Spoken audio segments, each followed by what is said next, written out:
Hi folks, welcome to On Air, my Beatles collection. And today we are living in the material world.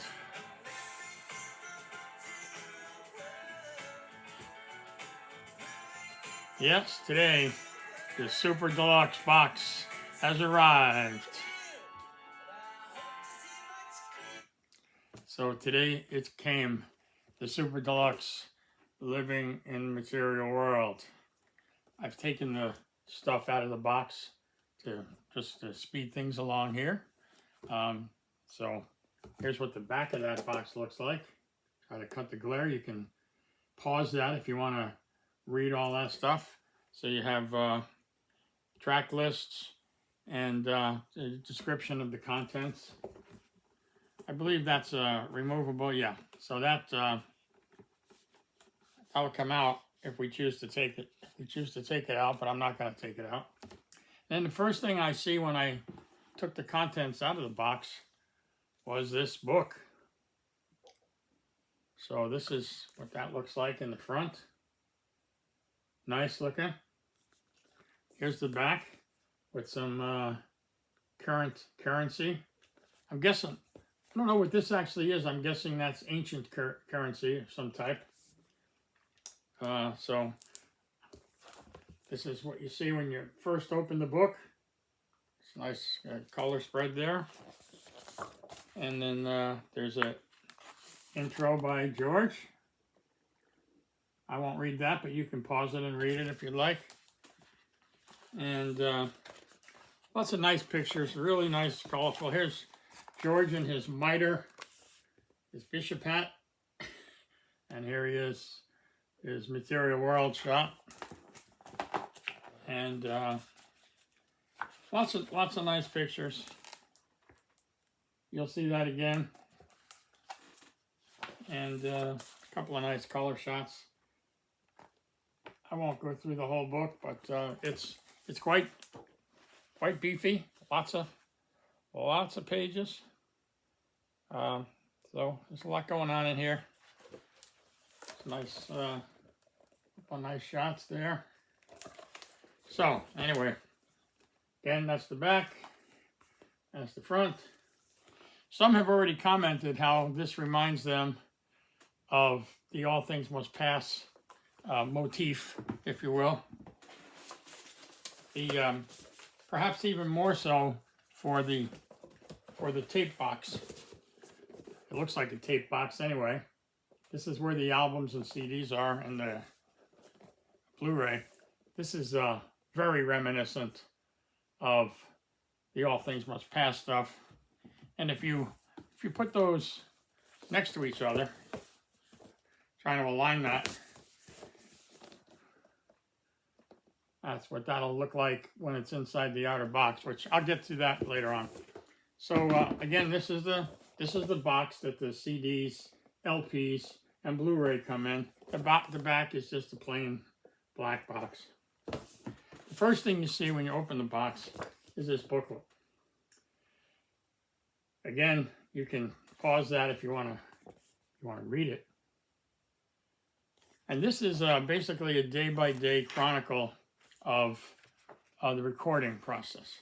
So there's lots of these tape box pictures throughout this book, and it goes in chronological order. So it says day 1, Monday, the 2nd of October, 1972, and the first thing he's working on here is takes 1 through 23 of The Lord Loves the One That Loves the Lord. And you know, it goes on all the way to the end, which is day 15, Friday, the 27th of October, 1972. And that takes 1 through 37 of Miss Odell. And again, there's pictures of tape boxes. So, and you know, in each day it describes the, you know, who was involved and just basically the recording process. So again, nice booklet. You know, not particularly thick, but just enough to cover the recording time. Now, the next thing you see when you look inside the box is these sleeves. It's lighter than an outer sleeve, like the normal album jacket. And it's heavier, thicker than a typical inner sleeve. There's nothing in it, because that's a separate thing. There is a polyline, and it has the hand on the back and the hand on the front. Only has George Harrison. It has no title or anything else, nothing on the spine.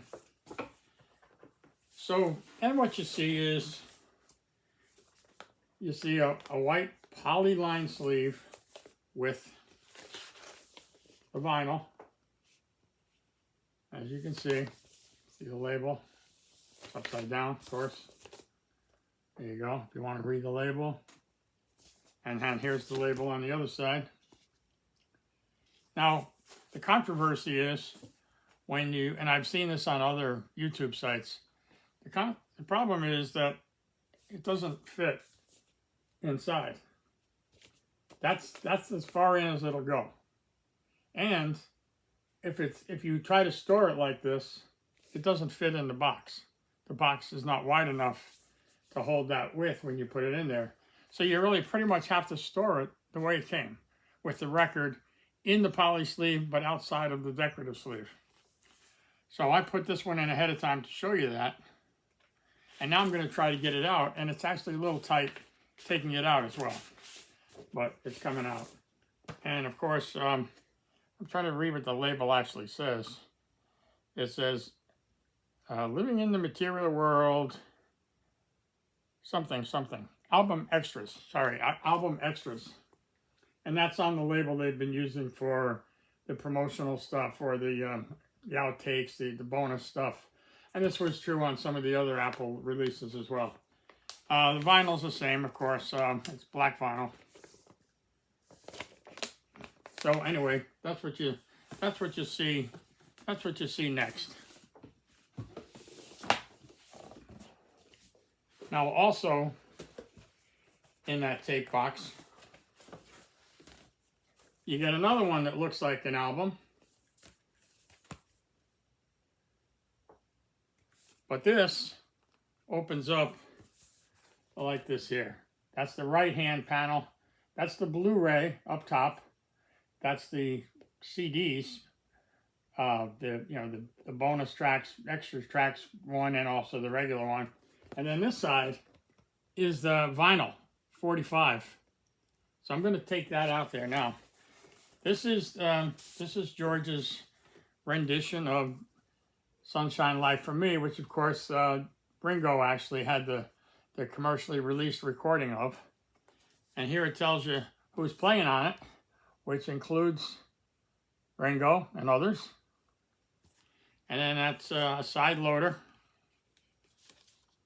And it looks like that. Sorry for the glare. Hopefully you can read that. I don't have my normal rubber gloves on, so I'm trying to be very close to the edge when I hold it, and I'll be sure to go and wipe that very soon. The next thing you have in there is the Blu-ray. So I'm going to reach for the Blu-ray now. So that's it looks like a mini LP format. It does have the Blu-ray symbol on the bottom. The back looks pretty much the same as all of them except for the printing. And I love the Blu-rays because they sound phenomenal on my 5.1 surround system.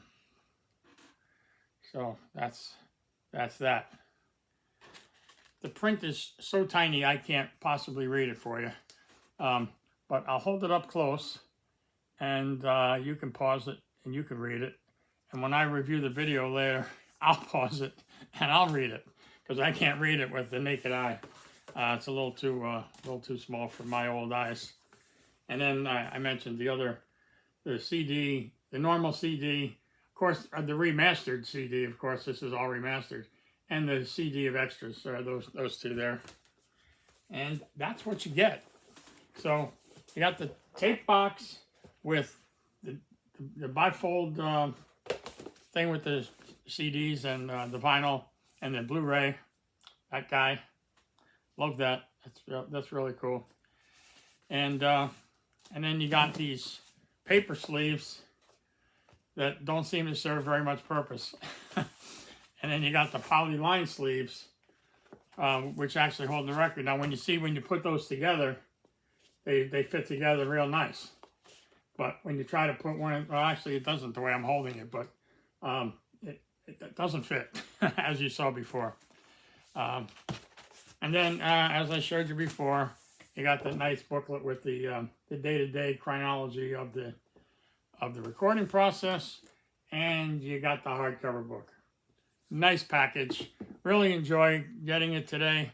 I did not order it from GeorgeHarrison.com. Maybe I should have ordered it from Amazon. They deliver always on the release date, it seems. Whenever I order anything from Amazon, it comes on the release date, which was last Friday. This came today, Monday.